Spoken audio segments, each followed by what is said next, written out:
Assalamualaikum warahmatullahi wabarakatuh. Uh, Welcome to our presentation video, and today our group will present an article entitled Morphological Process of Social Media Neologisms. In this video, I will act as the moderator and I will explain slide 1 until slide 4, and let's start with the first slide. This is the title of our presentation, is Morphological Process of Social Media Neologisms. This article talks about how new English words are created and used on social media, such as Facebook, Instagram, and Twitter.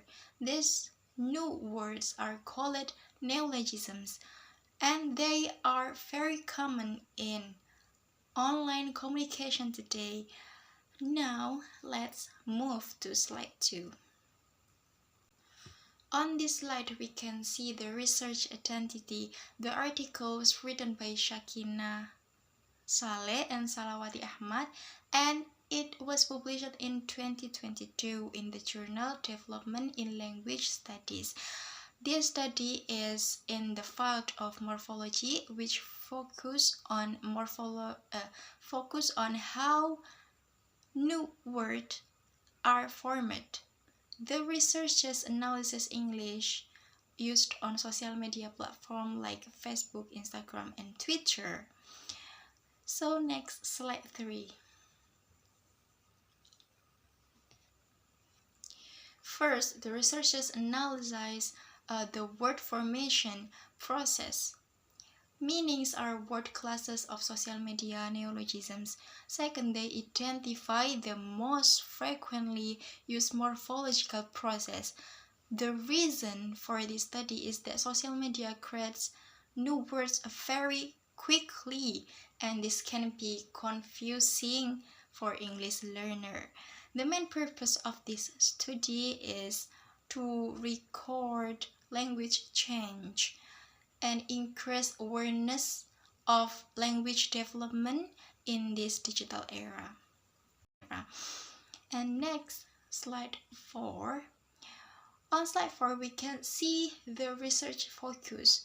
The focus of the study is English neologisms on social media. The researchers analyze several morphological processes such as acronym, blending, compounding, clipping, and borrowing.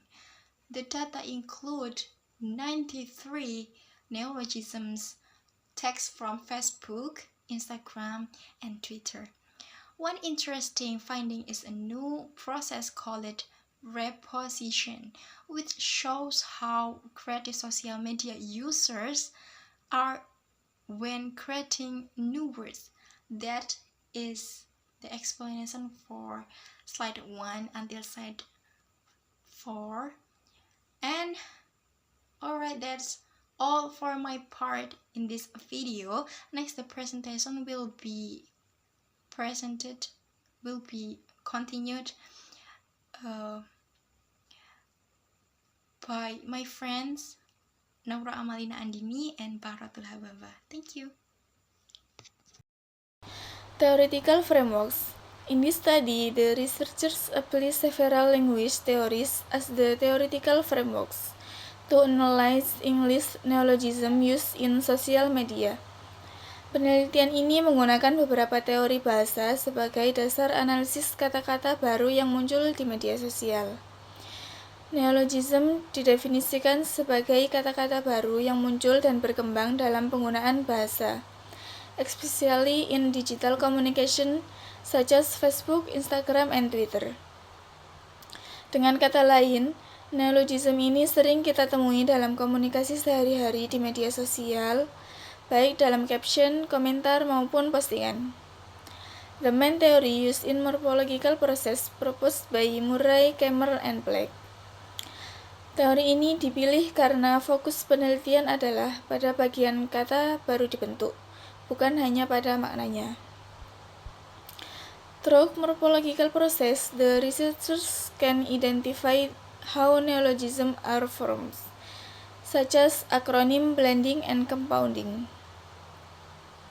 Melalui teori ini, peneliti bisa mengelompokkan jenis pembentukan kata baru. For example, in acronyms, words like FOMO, from fear of missing out, and OOTD, from outfit of the day, were found. Ini adalah contoh kata yang sering digunakan penggunaan media sosial. In blending, the researchers found words such as hungry, which from hungry and angry. Sedangkan pada compounding, two complete words are combined into one, such as cashback. Therefore, morphological process theory helps explain the structure and formation of English neologism in social media. Besides morphological process, this study also applies lexical semantic theory by Murphy 2016. Teori ini digunakan karena penelitian tidak hanya menganalisis bentuk kata, tapi juga makna dan kelas katanya. Through lexical semantic, the researchers can understand how neologism carry meaning in social media context. Sebagai contoh, the word FOMO is not only understood literally as fear of missing out, but is commonly used to describe anxiety when someone does not follow social media trends. This theory also helps classify that most neologism founds belong to the noun category. Jadi tidak hanya tahu artinya, tetapi juga tahu fungsi katanya. In addition, this study applies CMC theory proposed by Lee 2020. Teori ini relevan karena data diambil dari komunikasi digital. CMC theory explain that language used in social media trends to be informal, brief, and creative. Hal ini mendorong pengguna untuk menciptakan dan memodifikasi kata-kata baru. By combining these theories, the study explain how neologisms are formed and they mean and how they function in digital communication. Research methodology. This study uses qualitative research methods with a textual analysis approach. Penelitian ini fokus pada bahasa, bukan perhitungan angka. The data were collected from social media platforms such as Facebook, Instagram, and Twitter. The data collection period was from November 2019 to March 2020. The samples consist of 93 English neologisms selected using random samplings. Data tersebut diambil dari influencer account with at least 1.000 followers. Karena bahasa influencer lebih cepat menyebar dan ditiru pengguna lain. The data analysis technique include lexical semantic analysis, introspection methods, and dictionary analysis. Peneliti ini menggunakan Oxford Dictionary dan Netlingo untuk memastikan bahwa tersebut benar-benar neologism. For example, the researchers compared the meaning found in social media with dictionary definition to confirm whether the word have new meaning or new forms. Okay, next I will explain the findings and results of this study. The researchers found 93 new words or neologisms from social media. The data were taken from Facebook, Twitter, and Instagram. The study shows that acronyms are the most common word formations. They make up 33% of all the data. Some examples are FOMO, which means fear of missing out, and OTD, which means outfit of the day. The second process is blending, with 28%.